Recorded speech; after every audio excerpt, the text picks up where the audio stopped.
네, 안녕하세요. 지난번에 말씀드렸던 세금 신고를 하는 부분을 준비했고요. 일단 오늘 제가 소개시켜드릴 프로그램은 심플텍스라고 하는 프로그램입니다. 저는 작년부터 사용하기 시작했고요. 저희가 주식할 때 많이 사용하고 있는 웰스 심플 같은 경우에는 그 개발자들이 심플텍스 개발자들하고 같은 사람이라고 제가 알고 있거든요. 그래서 같은 계열이라고는 저는 알고 있었는데 별도로 운영을 하다가 올해부터 합병을 했습니다. 그래서 웰스 심플텍스로 변경을 했고요. 세 가지 분들이 있죠. 기존에 심플텍스를 사용해서 텍스 신고를 했었던 분들이 있을 거고, 텍스는 다른 곳을 사용했지만 최근에 주식이라던가 거래를 하면서 웰스 심플을 썼던 분들이 또 있을 겁니다. 그리고 둘 다 아무것도 사용하지 않은 분들이 있을 텐데, 일단 이 세 가지 분들의 그 사례를 놓고 한번 말씀드릴 거고, 프로그램을 사용하면 기존에 그 직장을 다니시던 분들 같은 경우에는 이미 그 CRA 내 파일 시스템 안에 본인들의 그 서류들, 그 회사에서 발급해주는 T4가 다 등록이 돼 있기 때문에 정말 쉽게 그 간단하게 버튼 한 번으로 자동으로 채워지는 그런 부분을 보실 수가 있을 거고, 본인이 회사도 다니지만 또 별도로 수입이 있으신 분들 같은 경우에도 원래는 T2125라고 하는 폼을 작성을 해야 되거든요. 그렇게 해서 파일링 할 때 첨부를 하게 되어 있는데, 보통 이 프로그램을 사용하게 되면 좀 쉽게 항목들의 그 입력만 하면 자동으로 이 폼을 채워 넣을 수 있는, 더보기란하고 고정 댓글에 링크를 남겨 놓을게요. 이 링크는 리워드를 주거나 이런 건 아니지만 그 일정 확률로 추첨을 해서 내야 되는 세금을 이 심플텍스, 웰스 심플텍스에서 대신 내주는 그런 이벤트를 하고 있고, 그리고 세금을 돌려받는 분들 같은 경우에는 내가 돌려받을 세금을 2배로 주는 그런 이벤트를 하고 있다고 하니까요. 링크를 누르게 되면 이렇게 나오게 됩니다. 그래서 심플텍스 기존의 사용자가 있을 거고, 아니면 완전히 새롭게 가입을 해야 되는 그런 분들이 있을 겁니다. 그리고 이미 그 웰스 심플을 통해서 투자를 하고 계신 분들 같은 경우에는 요 밑에 보면 이제 텍스라고 하는 그런 항목이 생겼거든요. 그래서 이 버튼을 누르면 바로 또 파일링을 시작할 수가 있다는 거 알려드립니다. 그래서 일단 그 심플텍스를 과거에 쓰셨던 분들 같은 경우에는 이렇게 그 아까 옵션을 누르면 과거 심플텍스 어카운트를 입력하게 되어 있습니다. 그래서 이메일하고 패스워드 집어넣으시면 자동으로 웰스 심플로 넘어가면서 새롭게 가입하는 창이 나오거든요. 그래서 굉장히 간단하니까 하시면 되는 거고, 처음 그 이 프로그램을 사용하시는 분들을 대상으로 한번 눌러보도록 하겠습니다. 본인이 사용하시는 이메일과 패스워드를 집어넣으시고 시작 버튼을 누르시면 아마 이제 가입하는 첫 화면이 나올 거고요. 어디서 이걸 들었냐라고 물어본 건데, 뭐 저를 통해서 가입하시는 분들은 뭐 유튜브 넣으시면 될 것 같고요. 다음 누르면 이 관련 텍스 리턴에 대한 이름뿐만 아니라 닉네임도 집어넣을 수 있거든요. 그래서 저는 일단 간단하게 집어넣어 보고 시작을 해보도록 하겠습니다. 하나씩 소개를 해드리면 본인의 이름 넣으시고, 씬 넘버 넣으시고, 생년월일 넣으시고, 언어 고르시고, 그리고 이거는 사망한 그런 사람의 파일링을 하는 거냐라고 물어보는 거기 때문에 NO 누르시고요. 넷 파일 액세스 코드가 있는데, 이미 과거에 세금 신고를 하셨던 분들이면 그 NOA 그 폼이 나오잖아요. CRA 홈페이지 들어가셔가지고 NOA 폼을 눌러보시면 거기에 그 넷 파일 액세스 코드가 있거든요. 그래서 그 코드 집어넣으시면 되고, 그리고 주소 넣으시고 전화번호 넣으시고 프로빈스를 고르는 부분이 있습니다. 그래서 본인이 사시는 지역 넣으시고 2020년 안에 이사를 갔는지 물어보고 있습니다. 주간에 이동을 했다고 하면은 여기다 날짜를 넣으시면 되는 거고요. 메일링 어드레스랑 홈 어드레스가 같은지 물어보는 겁니다. 그래서 보통 같으시면 yes. 그리고 지금 현재 살고 있는 그런 주 넣으시면 되고요.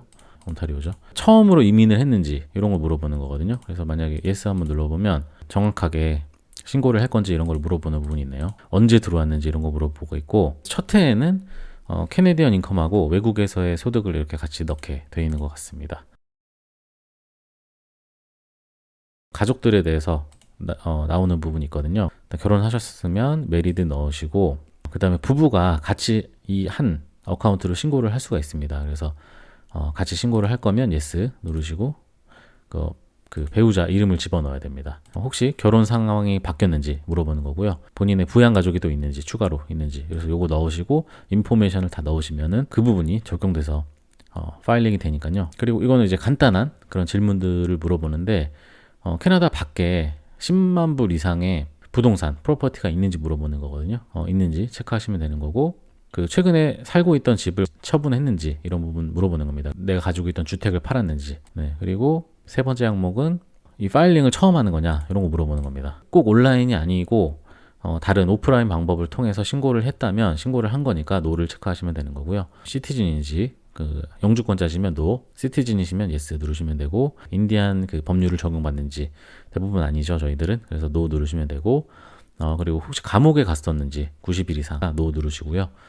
그리고 온타리오 트릴리온 베네핏이 있는데, 일단 이 부분은 그냥 예스 눌러 놓으시면 돼요. 그럼 내가 적용이 되는지 안 되는지 여기서 체크를 해주니까요. 그래서 그냥 예스 눌러 놓으면 반영을 해줍니다. 네, 그리고 이미 CRA 어카운트가 있는지 물어보거든요. 그다음 온라인 메일링이라고 하는 거는 좀 서류가 발급될 때 다 오프라인으로 배송이 돼요. 메일로 그냥 우편으로 왔었거든요. 그래서 일단 이번에 저도 이거를 사인을 해달라고 넣어놨습니다. 네, 그래서 여기다가 이제 이메일 어드레스 넣으면은 자동으로 앞으로는 페이퍼가 아니라 그냥 온라인 이메일을 통해서 안내들이 온다라고 되는 거니까요. 요거 편리하게 등록해 놓으시고, 실제 어카운트로 제가 들어왔고요.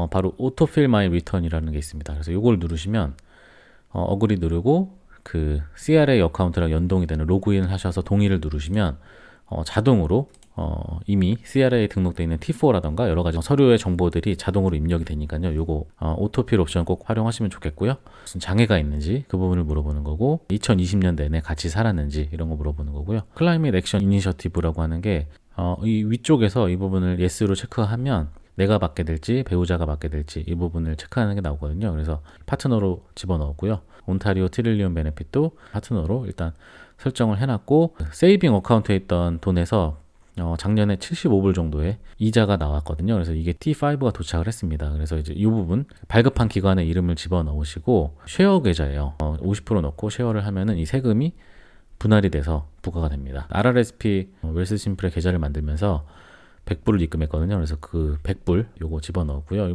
그러면 본인이 RRSP 넣으신 만큼 세금 감면 혜택이 될 거니까 여기다가 넣으시면 되고요. 이 부분은 자동으로 채워진 겁니다. 네, 이번에 제가 정부 보조금 받은 거 CRB 받은 부분이 자동으로 돼 있고, 그 다음에 CRB는 한 번 받을 때마다 100불씩 세금을 미리 선공제를 했잖아요. 그래서 이제 그 부분 그래서 요건 자동으로 체크되는 거고, 그리고 저 같은 경우는 올해는 직장 생활을 하지 않았고 제 사업체를 열어서 제가 일을 했기 때문에 별도로 T4 같은 경우는 없습니다. 이제 직장 생활을 하신 분들 같은 경우에는 자동으로 T4가 이쪽에 오토필로 설정이 될 거니까요. 크게 별도로 하실 일은 없을 것 같고, 중요한 부분은 이제 비즈니스 하시는 분들, 그리고 프로페셔널, 그다음 커미션 인컴을 받으시는 분들 같은 경우에는 이제 아까 말씀드렸던 서류를 채우는 게 있는데, 그냥 두면 이 부분이 없어요. 그냥 이 화면을 열었을 때는 여기 보면 Build Your Return이라는 게 있고, 아래쪽에 보면 비즈니스 인컴이라는 게 있습니다. 그래서 이 항목을 누르셔야 이 섹터가 활성화가 된다는 거 미리 말씀드립니다. 그래서 요건 이제 채워 넣는데, 등록된 이름이 있는 분들 비즈니스 이름 넣으시고, 그 다음에 GST, HST 넘버, 연방정부에 비즈니스 등록하실 때 이 부분이 나오잖아요. 그래서 요거 거기서 서류 보시고 집어넣으시면 되고, 그 다음에 수입을 얻는 방식. 저는 비즈니스를 하기 때문에 비즈니스였고, 그리고 와이프는 지금 프리랜서로 일을 하고 있어서 저는 프로페셔널로 넣었습니다. 우버나 여러 가지 좀 프리랜서 일들 하시는 분들 같은 경우에는 비즈니스 등록을 안 한 경우가 있잖아요. 그래서 이거는 블랭크로 그냥 넣으셔도 됩니다. 비즈니스 등록을 집에다 해놨거든요. 그래서 집에다 등록을 한 경우에는 노라고 쓰라고 나옵니다. 그래서 노 하시고, 그 다음에 이게 혹시 파트너십인지, 저는 이제 개인 사업이기 때문에 노라고 표시를 했고요. 사업 피리어드 집어넣으시고, 그 다음에 어떤 서비스를 제공하는지랑 항목을 고르는 게 있으니까 여기서는 간단한 검색어 치면 내가 일하는 섹터에 번호를 넣을 수 있으니까요. 어렵지 않으니까 요거 찾아서 집어넣으시면 됩니다. 네, 그리고 소득하고 비용을 여기다 넣게 돼 있거든요. 네, 그래서 올해 번 돈을 집어넣고 그 돈에서 세금은 얼마나 내가 내야 되는지, 하모니 세일즈 텍스를 내가 받은 경우에는 나중에 정부에 돌려줘야 되잖아요. 그래서 그 부분들 세일즈 텍스 양 집어넣으시고, 그 다음에 이 퀵 메소드는 등록을 미리 하는 것 같아요. 근데 저는 한 적이 없기 때문에 그냥 노라고 표시를 했고요. 그리고 별도의 또 비즈니스 인컴이 있다면은 예스를 누르고 추가로 그렇게 이렇게 나오는 거고, 여러 가지 일을 하신 경우에는 에어비앤비를 했다거나 우버를 했다거나 여기다 소득을 다 집어넣고 나중에 밑에 가서 그 부분을 온라인 비즈니스였는지 그걸 좀 나누는 부분이 있으니까요. 그다음에 이건 이제 재고를 묻는 거예요. 인벤토리 재고가 남은 게 있는지. 그래서 이제 그거 만약에 있으면 아마 예스 누르고 그 남은 비용들이 얼마인지 이런 거 계산하면 이 부분도 세금을 감면받을 수가 있습니다.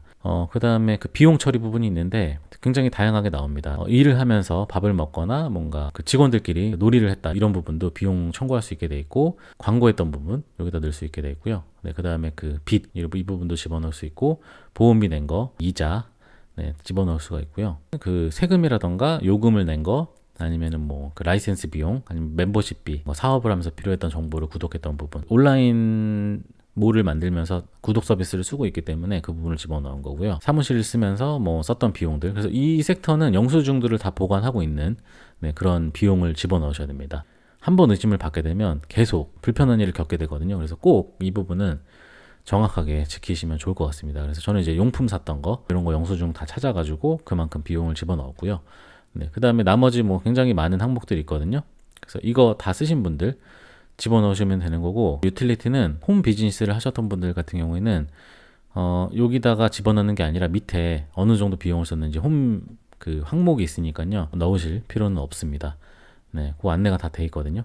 그래서 필요하신 항목을 집어넣으시면 여기 자동으로 계산이 돼서 어느 정도까지 내가 그 택서블 인컴으로 잡히는지 나오니까요. 밑에 쪽에 보면은 여기 보면 비즈니스 유즈 오브 홈 익스펜시스가 있습니다. 그래서 여기서 집에서 일을 했던 그런 부분들인데, 일단은 그 집에 방이 몇 개가 있는지, 에이리어가 몇 개가 있는지가 나오는 거고, 사무실을 쓰는 방이 하나 있기 때문에 총 2개로 잡고 워크스페이스는 하나로 계산을 했고요. 계속 일을 하는 게 아니거든요. 그래서 절반 정도는 일을 하고 절반 정도는 제가 그냥 제 생활을 하기 때문에 이걸 50%로 잡았습니다. 이렇게 자동으로 설정을 해놓으면 내가 그 다음에 총 비용들을 다 집어넣으시면 돼요.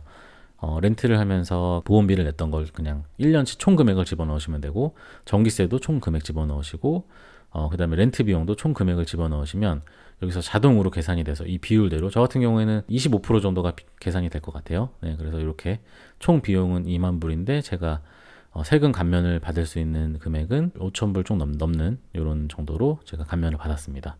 네, 그래서 이렇게 쭉 계산이 되면 이 항목이 자동으로 위에 가서 이 부분에 채워져서 디덕터블이 되는 이런 거를 보실 수가 있고요. 그다음에 모터 비어클 익스펜시스 같은 경우에는 요것도 그 자동차를 통해서 일을 하시는 분들은 여기에 아마 들어가지 않을까 싶고요. 아더는 뭐 여러 가지 추가 정보들이 나오는데, 저 같은 경우는 이제 유튜브를 또 하면서 수입이 좀 나왔기 때문에 그 부분, 네, 그 부분을 여기다가 집어넣었고요. 내가 제 총 소득에서 유튜브의 비율을 여기다 넣고 사이트를 집어넣었습니다. 그래서 그 웹사이트 뭐 블로그 운영하시거나 거기서 수입이 잡혀서 신고하실 분들은 이런 식으로 나누시면 된다는 말씀을 드립니다. 한 다음에 보통 리뷰를 누르면 이제 알려줘요. 여기서 자동으로. 그래서 체크를 해보시고, 네, 그래서 이제 이 항목 쪽에 보면은 이제 사라졌는데 마지막 파일링하는 그런 버튼이 있어요. 그래서 파일링하는 버튼을 누르면 연결된 연방정부 CRA 계정으로 연결이 되면서 자동 리포팅이 됩니다. 네, 그런 다음에 그 도네이션 하는 부분이 나와요. 그러면은 이제 그때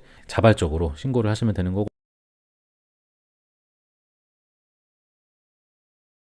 올해는 대부분 아마 세금을 다시 되돌려줘야 되는 네, 그런 한 해가 될 텐데, 일단 중요한 부분은 세금 신고는 저희가 4월 말, 자영업을 하시는 분은 6월 15일 안에 하시면 되는데, 이 돈을 내는 거는 내년까지 유예가 됩니다. 정부 보조금을 받았다거나 여러 가지 조건에 맞으면.